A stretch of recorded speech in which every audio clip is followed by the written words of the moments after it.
Peggy 18.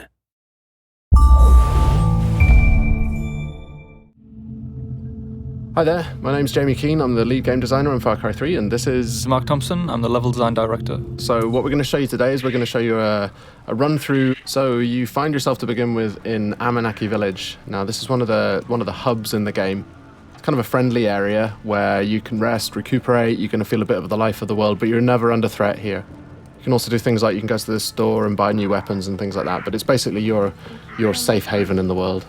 I was out hunting this morning, got lucky. So at this point, if you look at the mini-map, it doesn't have a lot of useful information on it. Actually, it's almost entirely useless, apart from the radio tower icon you can see there. Whenever you get to a new area of the world, the map will look like this.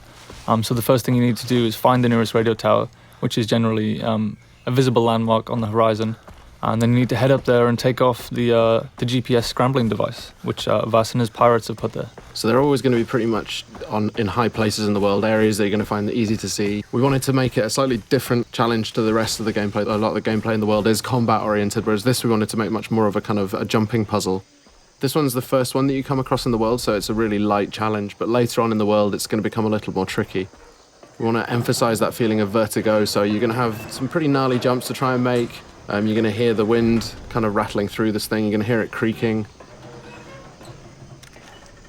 So later on it becomes much more of a challenge. But for now, this is a pretty easy one. It's a fairly straightforward route straight up to the top. Yeah. But, I mean, the level designers did get a little bit mean with the later ones. More than a little bit, I'd say. Yeah. Some of them. But in a good way. It's a good job they don't do anything like put their names in the credits so everybody knows who they are. So you can't find people on the internet like that anymore. No. Alright, so you can see a bit of the size of the scale of the world. We're showing about 1/20th of the world in this demo, so you can just take a little bit of a look around and you can see the kind of the overall scope of the game as a whole. Everything you can see in the world you can get to at any time, and you can explore, and when you get there the world will reward you for doing so. It'll be fun. With these reveal sequences, we want to show you a little bit of the world, some sort of suggestions on areas where you can go to explore afterwards. If you take a look around in the horizon as well, you'll see these kind of black smokestacks. Now, these are the outposts that are scattered around the world. They're probably your best next step. So you can see the big red areas on the map. They dictate that the pirates control this part of the world. So when you move around the world, you might be ambushed, you might come across roadblocks as you're driving around. But what you can do is, if you head to the outpost, you can actually take it back and claim this part of the island as your own, well, as yours along with the rebels, the Rakyat. So gradually as you move through the world, you end up kind of cleaning the map. And taking it back for the locals, which in turn makes life easier for you as you move around. Right, so we spotted a couple of goats. So we're going to kill the goats with extreme prejudice. It was quite unfriendly, I thought.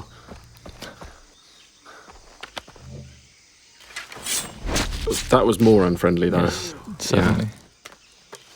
All right, so we skinned the goat, so now we've got a skin from the goat, so we can use that to craft. This is the crafting menu, and in here you can see all the different things that you can use animal skins to craft.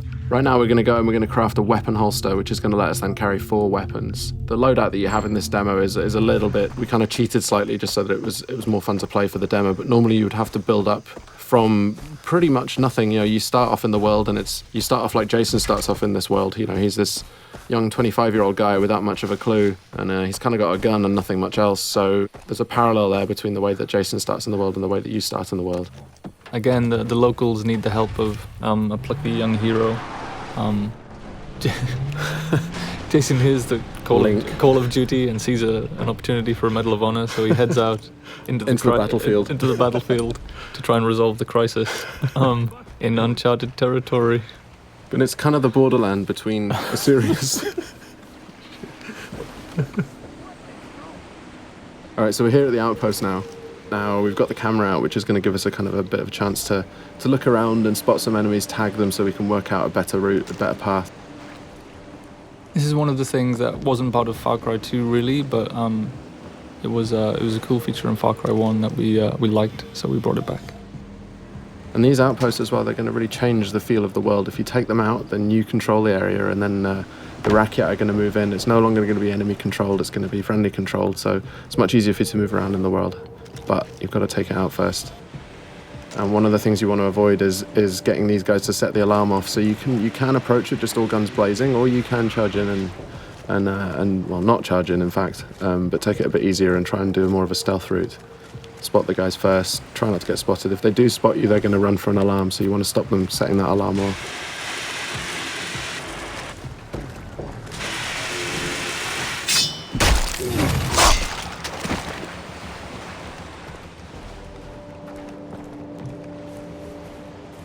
Alright, so we're trying to do a bit more of a stealth route here.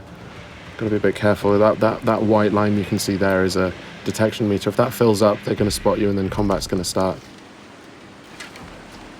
So we've used a rock there to distract that guy. So he's going to go and check that out. And in the meantime, we can go off and head off around here and do a death from above. Okay, so he's now alerted. So these guys, you can see he's heading over for the alarm there. That's a good shot. A little too good, some might say.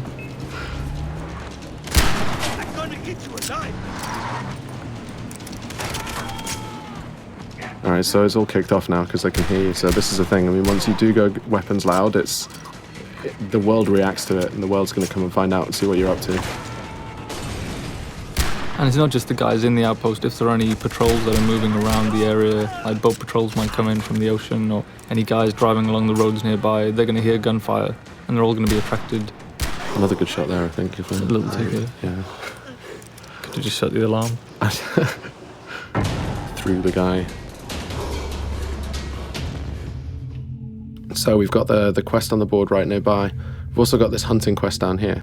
The other thing it's done is opened up a fast travel node. Now, fast travel is something we really wanted to get into the game so that you decide how you move around the island.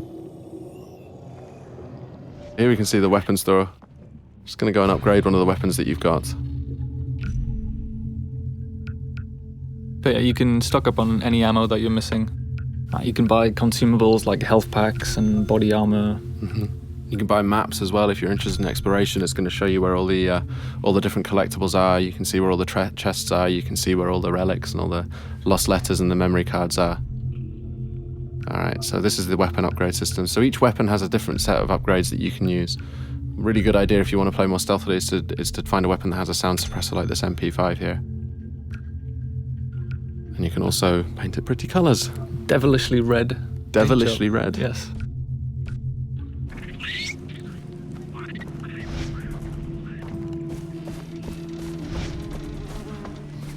Alright, moving up to take this quest, which is just on the board over here.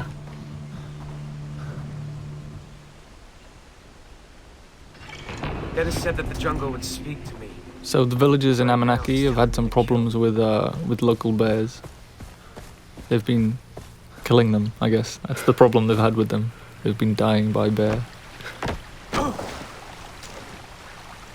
And the thing with these as well is we want to add a sort of a gameplay challenge as well. So it's not just going to be a question of getting in there and shooting them, however, but we want to add a little bit of a challenge in terms of the weapon that you can use. So this one, you've got to use a shotgun to take these bears out. You've also got to find out where the bears are. So you've got that 3D objective marker, sorry. You can use a knife as well. Oh yeah, you can use a knife too, yes. But, yeah. Knife versus bear. It's a bad life choice. Always a good choice, always a good decision. Alright, so we're coming up on the quest location now, so we've got to go and pick up a shotgun. And you can see on the minimap we've just dipped into a new undiscovered part of the world. So if we didn't want to go kill these bears, we could head off to that radio tower and unlock a new section of the map and unlock some new side quests and things to do. But right now we're going to go and shoot bears. In the face? No, well I decided not to go within the face because... That would be too efficient. It would be. But there we can see it. Alright, now, bears can take a lot of punishment and they pack a real punch, as you can see there. When you get hit by them, you really know about it. I've seen it go a lot worse than that. Definitely. Well, that's the thing, because you feel all confident because, you know, they're not closing very quickly and then suddenly knock you over. Yeah. All right, so we're into the cave now. And this is it's a whole new dimension, I guess, that we added to Far Cry, is lots of interior spaces. There's something that the tech couldn't do back in Far Cry 2, so it's something we added, so you'll have lots of... and it just adds lots of interesting avenues for exploration. Lots of cave networks, tunnels underground, old mines, old temples. And there's always something to do and find down there. It's true. And you have a flashlight as well, so you can see where you're going. Indeed. Adding other dimensions, really. Got to interplane our experiences. Yeah, I mean, physically and metaphysically. So we added Hell and Rylea. And Yeah. In the last area, we headed to the radio tower first so we could figure out the lay of the land and decide what to do next. But in this instance, we just sold the smokestack and headed straight for it. And there's no order that you need to do anything. No, I mean, you don't have to do any of these things if you don't want to. It's just going to make it more difficult to... Oh, I think I heard a tiger. Ah, yes. That's kind of forced the hand on the stealth issue there a little bit, I think. Yes, a little too close to the outpost there. Explosive arrow. But they don't know quite where you are yet. They just heard the gunfire and they come and investigate. Oh, and this is the best explosive arrow ever. Great. I know I'll start a fire. So you can see there we used a few different types of arrowhead. They're actually craftable items. So you're not just stuck with the bow is a super cool stealth weapon for long range kills. But you can also go craft fire tips and explosive tips. So you can be more versatile at long range. But it still stays stealthy, even if you've got those kind of like more full-on arrowheads on them. Stealthy explosions. Yes. Stealth explosions. I think we should do that in the real one as well, actually. Stealth explosion.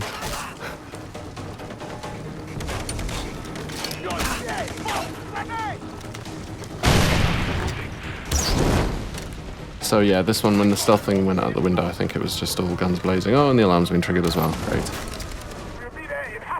But you can see we've got, obviously the fire tech is back from Far Cry 2. I wanted to really make sure that we kept that one in. It's a really important part of the gameplay. You can really kind of corral people using fire. And the wildlife as well. And the wildlife too. Now you may have heard just on the VO there, they're letting you know which direction that they're coming in from, so you can kind of prepare. If you've got a little bit of time, you can see that countdown ticker, and you can kind of prepare for when these guys come in. That was a warm welcome. Yes. And there he goes, flying through the air. No fun was had there at all. No.